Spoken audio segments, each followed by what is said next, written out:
Okay, sasa kama unataka kutengeneza utajiri, maana kuna mambo ambayo lazima uweze kuyafanya.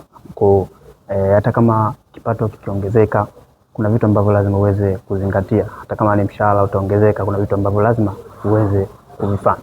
Cha kwanza, kama kipato kitaongezeka, cha kufanya, unachotaka kufanya wewe ni kuongeza akiba.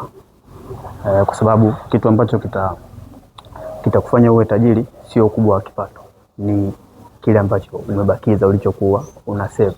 Kwa hiyo tofauti hapa ni kwamba unaweza ukatengeneza ukawa unapata kipato kikubwa tu, lakini kama saving yako ni ndogo, huwezi kutengeneza utajiri.